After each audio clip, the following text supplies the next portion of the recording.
새해 첫 번째 주에 우리에게 주신 하나님의 말씀입니다. 창세기 6장 5절에서 10절입니다.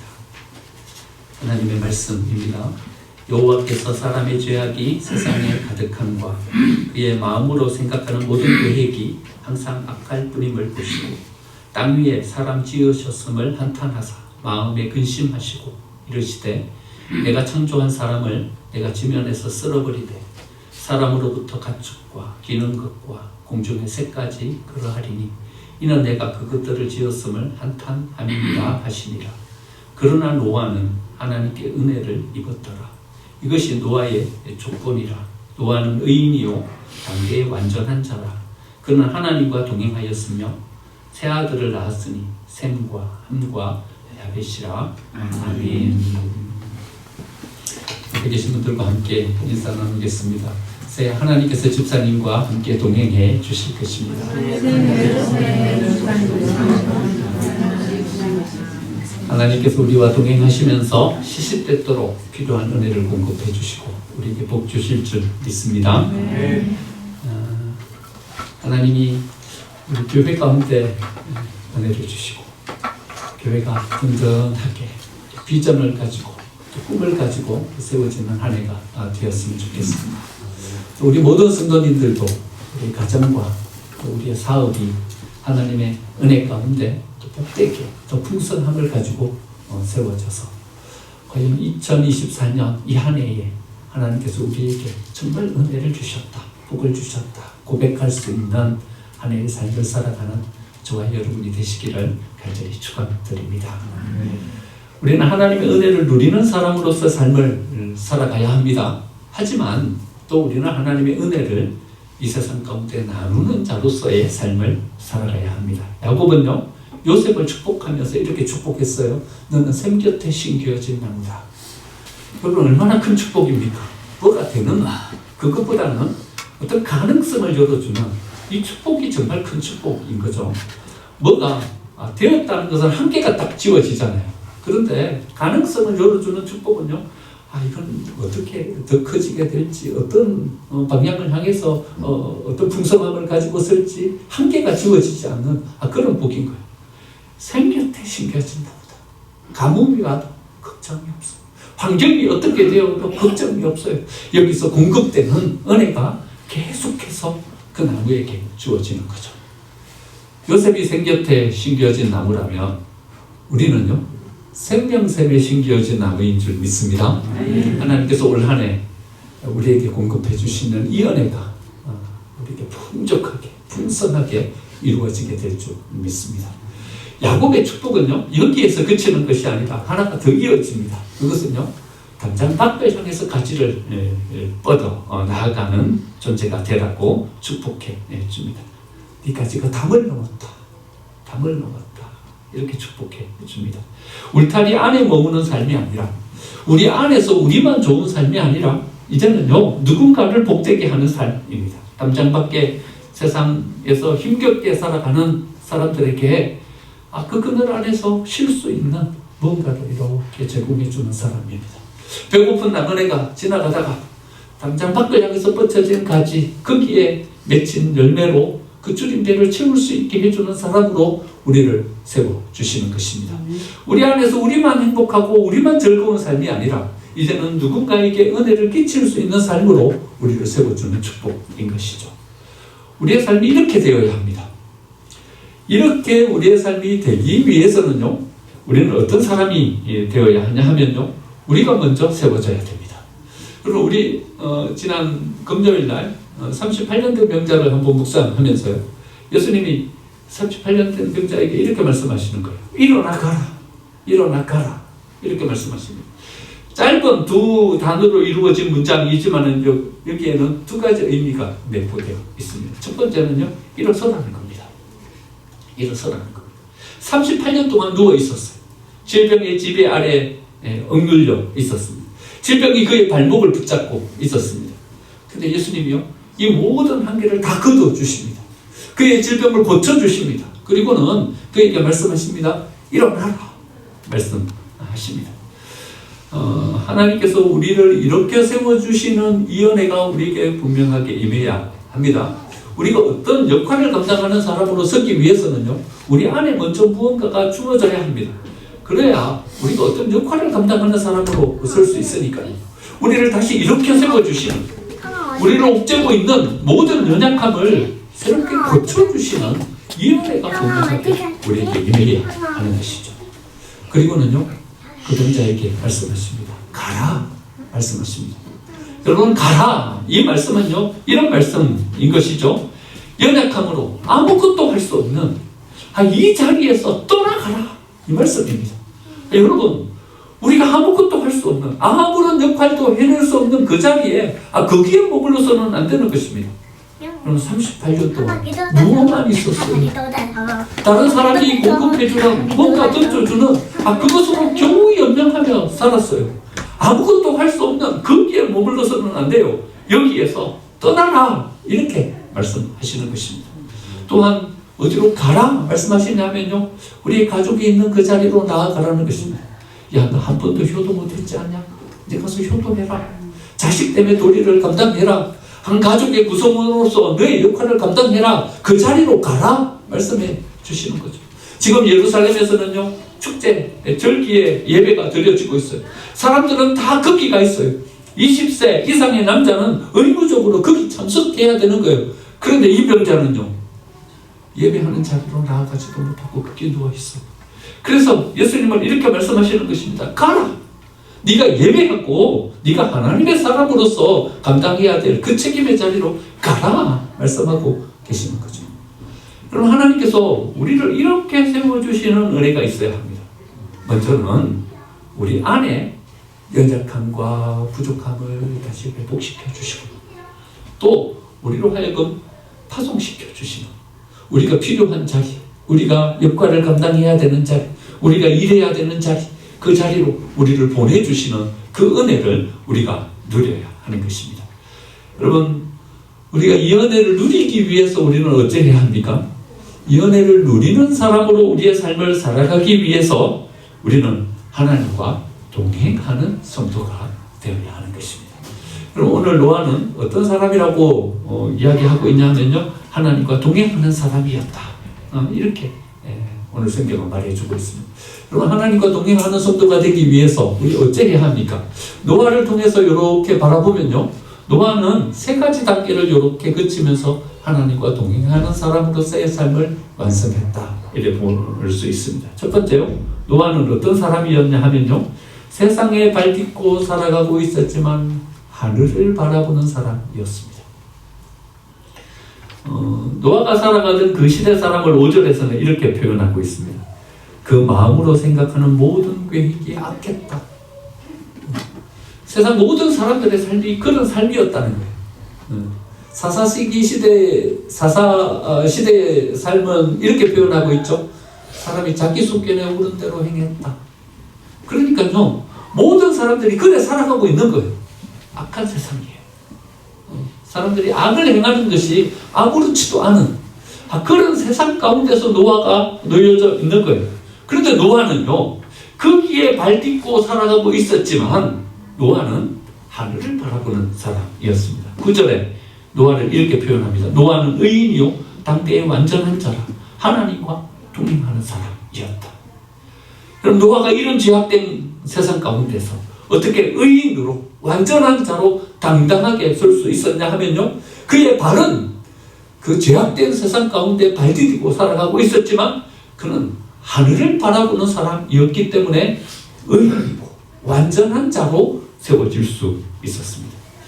여러분, 누가복음 5장에서요, 우리는 중풍병자를 메고 간 내 친구에 대해서 여러 번 묵상을 해봤습니다. 4명의 친구들은 중풍병자를 메고 예수님이 계신 곳으로 갔습니다. 그런데요, 사람들이 길을 열어주지 않습니다. 사람들에게 길이 막혀버렸어요. 아무도 고려해주고 배려해주지 않는 거예요. 여러분, 우리는 이런 삶을 사는 거죠. 거기 앞에 먼저 온 사람들이 있는 거예요. 경쟁에서 우리가 진 거예요. 길을 열 수가 없어요. 사람들이 우리를 향하여서 어떤 배려와 고려를 해주지 않는 거예요. 환경이 안 돼요. 물리적으로 이제는 우리가 갈 수 있는 그 한계까지 왔어요. 여기까지는 병자를 메고 왔지만 이제 더 이상 갈 수가 없어요. 여러분, 우리는 이런 수평적인 관계 속에서 수평적인 실험을 하면서 삶을 살아갑니다. 그렇죠? 어떤 사람들, 그 사람 붙잡고 실험하는 삶이에요. 어떤 환경, 이 환경 때문에 뭐가 안 돼요. 그 환경 붙잡고 실험하는 삶이에요. 어떤 문제가 우리 앞에 딱 닥쳤어요. 그 문제 붙잡고 실험하는 삶이에요. 여러분, 우리 삶이 이런 삶 아니에요? 수평적인. 어떤 사람 때문에 골치가 아파요. 어떤 문제 때문에 잠이 안 와요. 이 환경 절망이에요. 극복할 수가 없어요. 환경 붙잡고, 사람 붙잡고, 문제 붙잡고, 수평적인 이 삶 가운데서 우리는 매여있는 그런 삶을 사는 거죠. 근데 내 친구의 다른 점은요, 위를 바라봤다는 거예요. 위를 바라봤더니요, 문제를 해결하는 방법이 생긴 거예요. 여러분, 수평적인 이 안목에서요, 벗어나서 우리는 어떤 안목을 가져야 되냐 하면요, 위를 바라볼 수 있는 수직적인 이 안목을 가지고 가야 되는 거예요. 수직적인 이 안목을 가지고 서니까는요, 다른 방법이 생기는 거예요. 지붕을 뚫고 그 병자를 내린 거예요. 여러분, 이게 단지 수평적인 방법의 또 다른 대안이었다, 그게 아니라 이거는 완전히 차원이 다른 방법이었다는 것을 예수님의 답변으로 알 수 있어요. 예수님이 그 중풍병자를 향해서 뭐라고 말씀하시냐면요, 너 나았다 이렇게 말씀하시지 않고 뭐라고 말씀하시냐 하면요, 내 죄사함을 받았다 이렇게 말씀하시는 거예요. 여러분, 내 죄사함을 받았다라는 이 말씀은요, 쿵짝이에요. 쿵짝, 장단을 맞추는 거죠. 쿵짝이에요. 그러니까 이 내 친구가 어떤 수직적인 관계 속에서 이 수평적인 사람, 세상, 인간관계 이런 거 붙잡고 실험하는 삶이 아니라 위를 바라보면서 나아가는 이 영적인 어떤 안목을 가지고 서자, 예수님도요, 여기서 쿵 하니까요, 짝 하면서 이렇게 맞추신 거예요. 쿵짝을 맞추신 거예요. 그러니까 예수님이요, 내 죄사함을 받았다 이런 말씀하시는 거예요. 내가 고침받았다 이런 말씀하시지 않고. 여러분, 혹시 여러분들 문제 붙잡고 고민하면서 실험하고 계시지는 않으십니까? 어떤 사람이 여러분들 마음 아프게 하고 힘들게 해가지고 여러분 혹시 시험에 빠지지 않으셨습니까? 여러분들이 극복할 수 없는 어떤 한계, 거기가 부딪혀서 좌절과 절망을 경험하고 계시지 않으십니까? 여러분, 그거 붙잡고 실험해봤자 여러분 답이 안 나옵니다. 답이 안 나옵니다. 왜 문제가 됐습니까? 서로 엇비슷하고 서로 거기에서 부딪힐 수밖에 없는 관계이기 때문에 그만한 어떤 높이이기 때문에 그런 것입니다. 여기에서 붙잡고 실험해가지고 우리의 인생의 답을 얻을 수 없습니다. 그리스도인은 어디를 쳐다보는 사람인가 하면요, 위를 바라보는 사람입니다. 위를 바라보는 사람입니다. 여러분, 2020년도를 기억하십니까? 다 잊으셨습니까? 2020년도 우리 교회 창립 5주년 기념일이었어요. 3월 1일 여기 CMS에 있는 이주연 목사님 모셔서 우리 1일 부흥회하고 은혜를 받았어요. 가슴이 막 이렇게 뜨거워졌어. 남은 선교를 계획하고 올 한해 우리 교회 부흥을 꿈꾸면서 야심차게 시작했어요. 시작했는데 코로나가 떠오르고 아무것도 할 수 없었어요.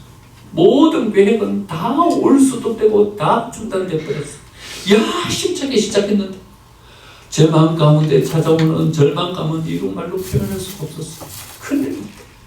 이제 교회 창립 5주년인데 코로나가 득득 쳐가지고 이제 어떤 힘을 얻어서 뭔가를 향해서 질주하며 막 가야 되는 이 시간인데 브레이크가 탁 잡혀버린 거예요. 좌절과 절망이 찾아왔어요. 물론 우리 교회는 그간에 이기항전직이 세워지고 내적으로 다시 재정비하는 시간으로 우리 이 시간을 보냈습니다. 저도 저 스스로를 재정비하는 시간으로 시간을 보냈습니다. 하다가 교회 때문에 논문을 그냥 못 쓰고 말았어요. 다시 시작했어요. 월요일이면 새벽 예배 마치자마자 어디로 갔냐면 장신대 도서관으로 간 거예요. 가면 아직 직원이 출근도 안 했어요. 8시, 좀 7시 반, 요 정도 돼야 출근해요. 그럼 제가 먼저 가서 기다리면 직원이 와서 문 열어주면 제가 맨 먼저 들어가서, 나름대로 제가 해야 될 뭔가를 다시 시작하고, 다시 재정비하는 내 속에 뭔가를 세워가야 되는 시간으로 삼았어요. 점심 먹고 나면요, 아차산 둘레길 한 바퀴 산책하면서 도는 거예요. 돌고 나면요, 저한테 안식을 주는, 저를 위로해주는 한 곳 연못정원을 이렇게 만나게 돼요. 아차산 거기에서 이렇게 흘러나온 물로 연못을 하나 만들었어요. 장신대 뒤편 거기 이렇게 연못을 만들었어요. 그 정원이 너무나도 저한테 위로를 주는 거예요. 거기 앉아서 이런저런 생각을 하면서 기도하면서 지내면요, 그렇게 위로가 되는 거예요. 그 정원이. 근데 날씨가 좀 뜨거워지니까는요, 그 정원에서 수련이 올라오기 시작하는 거예요. 그 정원에 수련을 심어놨는데 수련이 그 연못 가득 피는 거예요. 얼마나 예쁘게 수련이 피는지. 수련의 종류도 여러 가지 종류를 그렇게 심어놨어요. 거기에 또 어떤 수련이 있냐면요, 빅토리아 수련이 있어요. 여러분 빅토리아 수련 아세요? 제주도 뭐 저기 가면 볼 수 있는 쟁반같이 이렇게 둥그랗게 피는, 다 자라면요 1m, 더 많이 자라는 것은 2m까지 자라는 둥그런 이런, 우리나라에 몇 없어요.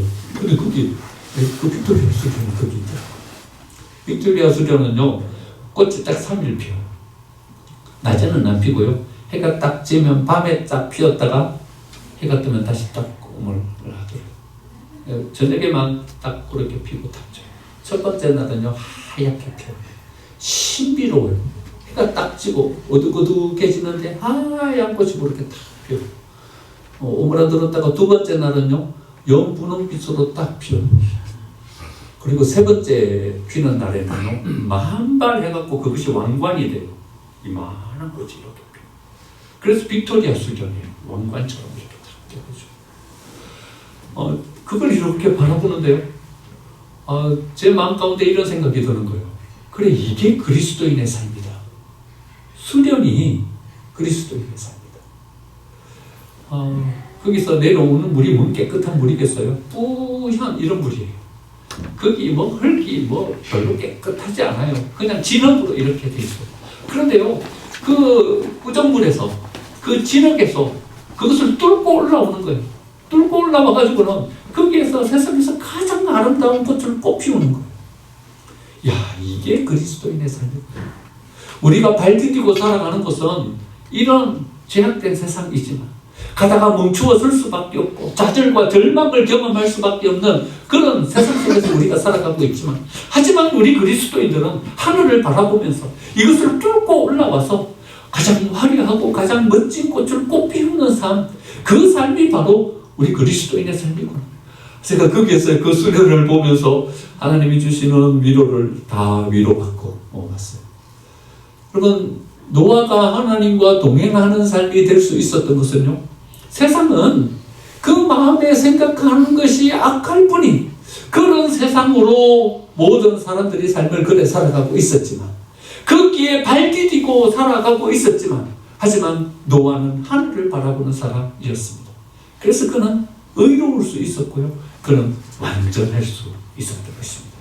하나님과 동행하는 삶 첫 번째 단계는요, 위를 바라봐요. 위를 바라봐요. 위를 보세요. 위를 보세요. 하늘을 보세요. 하늘을 보면요, 아무것도 안 보여요. 구름밖에. 여러분, 새벽 예배 마치고 나가실 때, 출근하실 때 그냥 앞만 보고 지하철역으로 빨리 걸어가지 마시고요, 여러분 집에 나서실 때, 교회에 나서실 때 하늘을 보세요. 하늘을 보세요.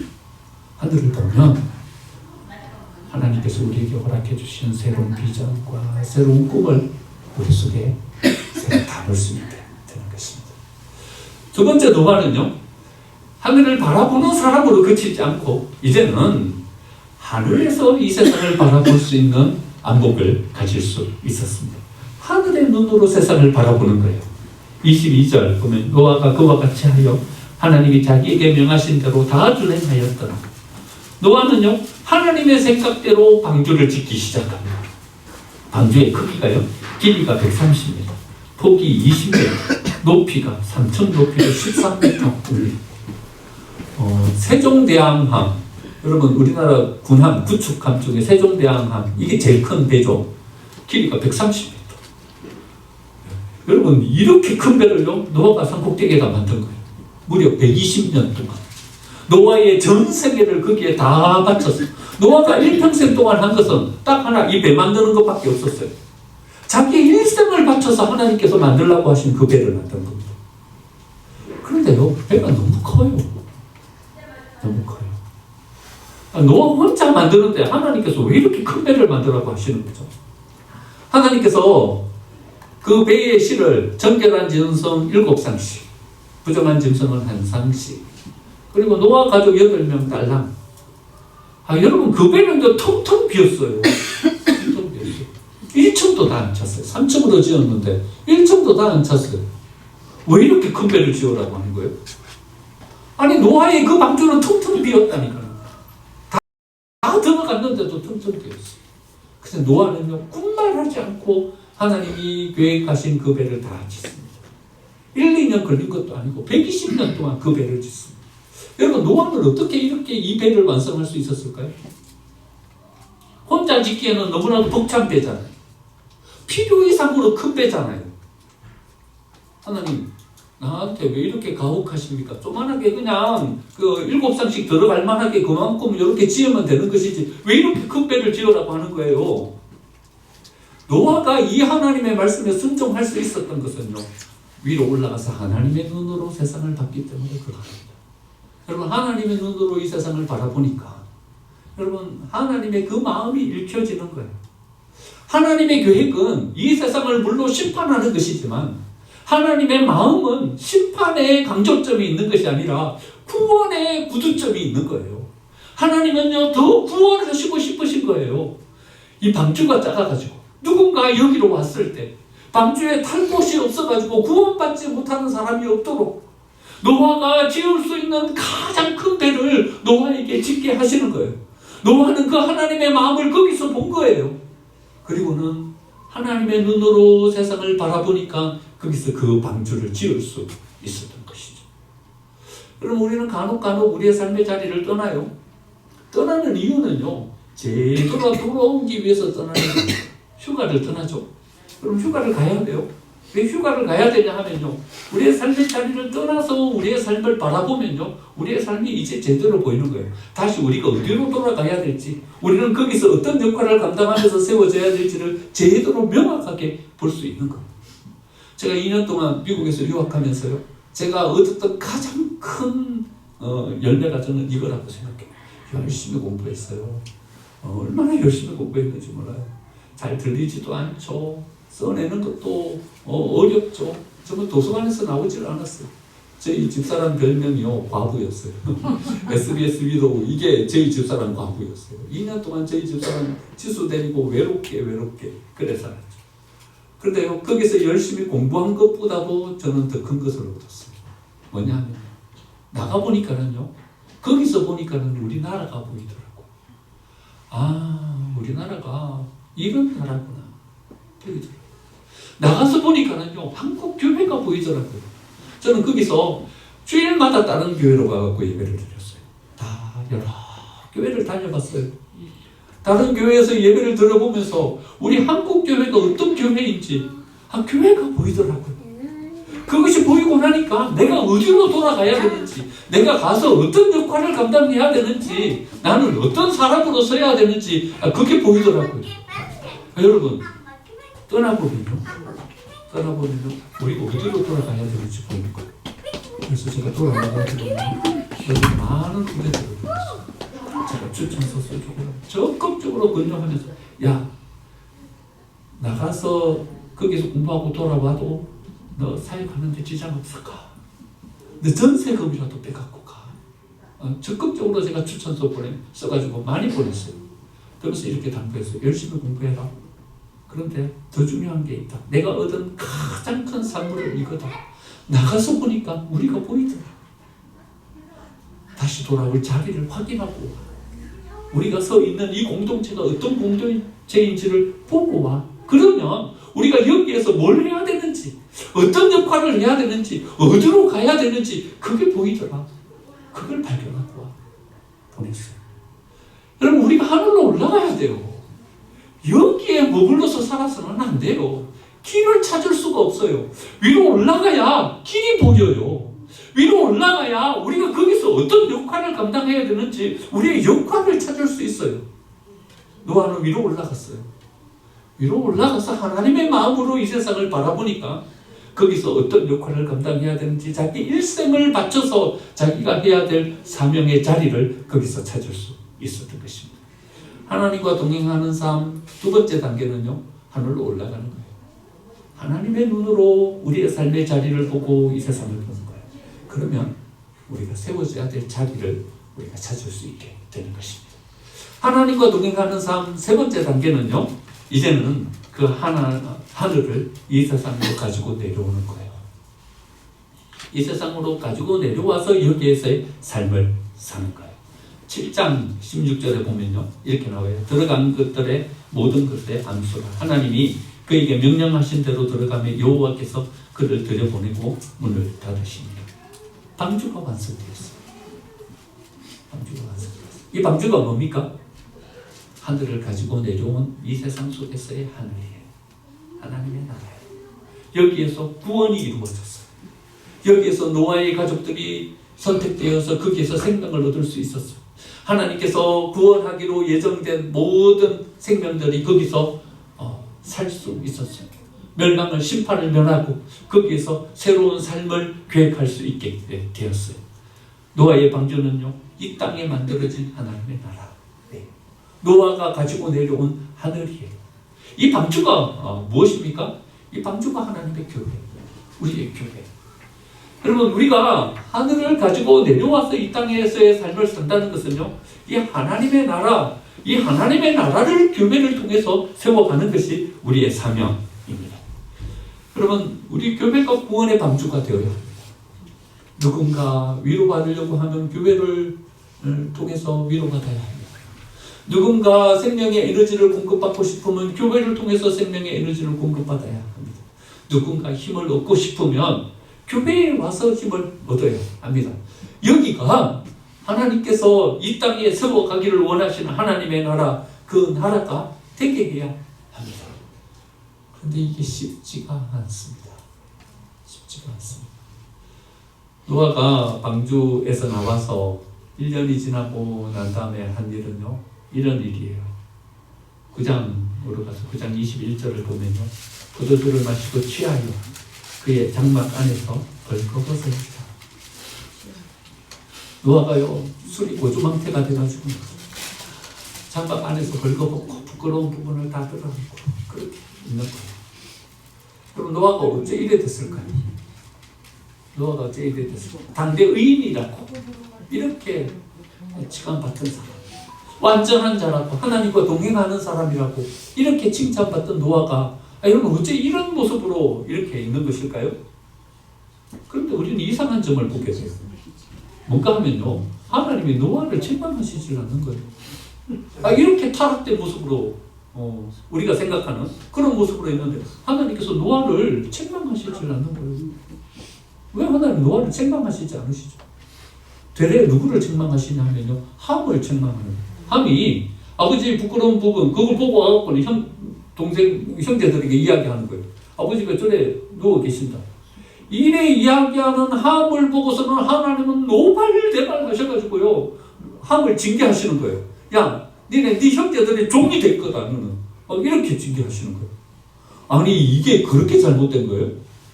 아버지 저기 술 취해가지고 저기 누워 계신다, 이렇게 말한 것이 너는 형제들의 종이 될 거다, 이렇게 하나님께 징계받을 만한 일이에요? 그럼 하나님 좀 이상하시지 않으세요? 고조망태가 돼가지고 저한 모습으로 누워있는 노아는 하나님 징계를 하지 않으시고, 그거 이야기했다고. 함을 막 징계하시면서 너는 종이 되라고 막 이렇게 저주를 하시고. 그럼 뭐가 있는 거죠, 여기에?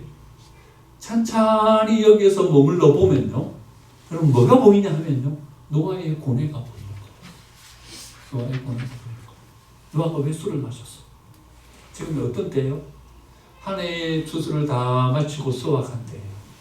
수확해놓고 잔치를 벌이고 보니까 딸랑 노아 가족 8명이 남아있는 거예요. 작년 이맘때에 모든 마을 사람들이 함께 모여서 잔치를 벌이면서 함께 즐거워하고 함께 기쁨을 나누던 그 사람들이 다 죽어버린 거예요. 다 심판받은 거예요. 노아의 마음이 괴로워서 견딜 수가 없는 거예요. 내가 그때 그 한 사람의 손목을 붙잡고 억지로라도 강권해서 야, 너 방주로 들어가지 않으면 안 돼 하면서 데리고 왔더라면 그 사람은 내가 구원할 수 있지 않았을까? 내가 몇몇 사람이라도 억지로라도 한 번이라도 더 찾아가서 건면하고 그 사람에게 이야기했더라면 그 사람이 마음을 돌이켜서 비가 막 내리기 시작할 때 그 사람이 방주로 찾아오지 않았을까? 내가 왜 그때 더 열심히 그 사람들에게 이 방주로 들어오라고 관건하면서 이야기하지 않았을까? 그 마음이 괴로워서 견딜 수가 없는 거예요. 이 노아의 고뇌가 거기에 고스란히 남아있는 거예요. 여러분 신들러 리스트 영화 보셨습니까?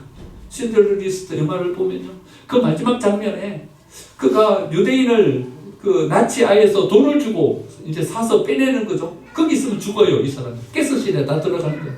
그런데 그 독일의 군인들에게 돈을 주고서 이 사람들을 빼내는 거예요. 살려내는 거예요. 한 사람당 얼마씩 돈을 주고 거기서 빼내주는 거예요. 그러면 이 사람들은 구원하고 생명을 얻는 거예요. 자기 재산을 다 들여서 유대인들을 거기서 빼내서 구원을 해주는 거예요. 근데 반지가 하나 딸랑 남았어.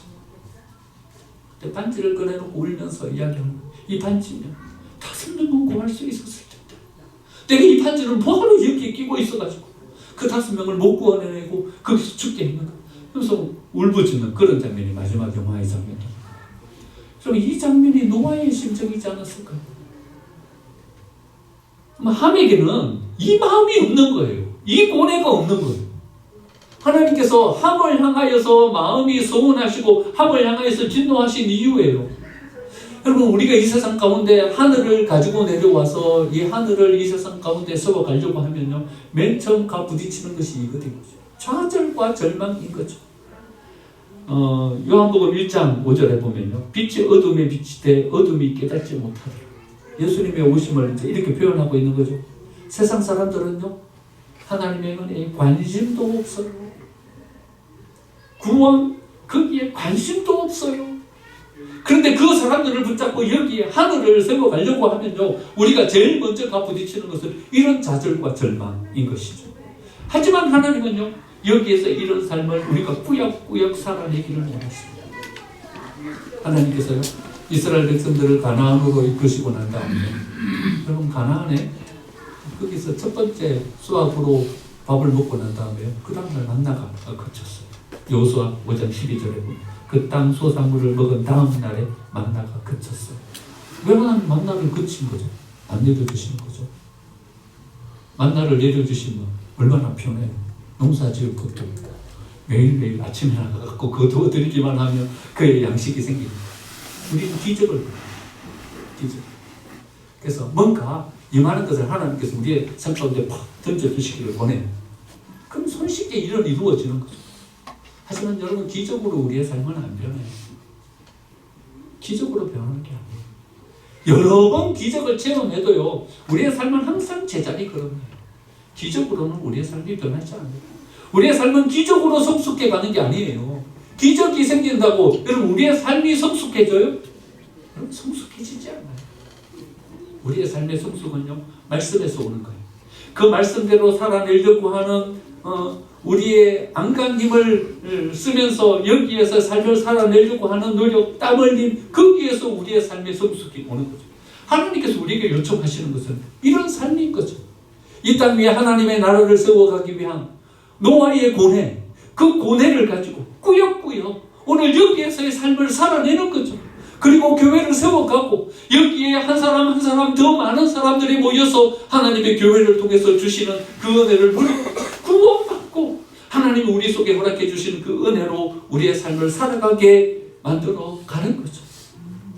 하나님과 동행하는 삶 세 번째는요, 하나님의 나라를 이 땅으로 가지고 와서 여기에서의 삶을 살아가는 것입니다. 하나님과 동행하면요, 우리는 생ገብ새 신겨지는 것. 하나님께서 먼저 우리 속으로 찾아오셔서 우리를 치유하시고 회복시켜 주시는 은혜를 누리게 됩니다. 그리고 두 번째 단계는요, 강을 넘어서 우리 가지를 뻗치게 됩니다. 그 가지 아래서 누군가는 심을 얻고 그 가지 아래서 누군가는 열매를 먹고 힘을 얻고 다시 서게 되는 것입니다. 하나님과 동행하는 삶을 선택하십시오. 아브라함은 하나님과 동행하는 삶을 선택함으로 한 민족을 이루고 인류를 구원하는 그 역사의 시작점이 되었습니다. 모세는, 다윗은, 다니엘은, 베드로와 사도 바울은 하나님과 동행하는 삶을 선택함으로 하나님께서 그에게 허락해 주시는 세상이 감당치 못할 권능과 능력을 가지고 서게 되고, 그 능력과 권능으로 세상을 구원해내는 사람으로 쓰임받을 수 있게 되었습니다. 2024년 한 해 여러분, 하나님과 동행을 선택하십시오. 하나님과 동행을 선택해서 이 땅에 발디딛고 살아가지만 하늘을 바라보는 사람, 더 나아가 하나님의 눈으로 이 세상을 바라보면서 우리가 서야 할 자리, 우리의 사명의 자리에 우리의 삶을 자리매김하고 그 하늘을 이 땅으로 가지고 내려와서 세상에 병들고 허물어지고 쓸데없는 삶으로 전락해버린 이들을 치유하고 회복시켜서 다시 세워가는 우리 생명샘 교회가 되고 우리 모든 성도들의 삶이 되기를 간절히 축원드립니다.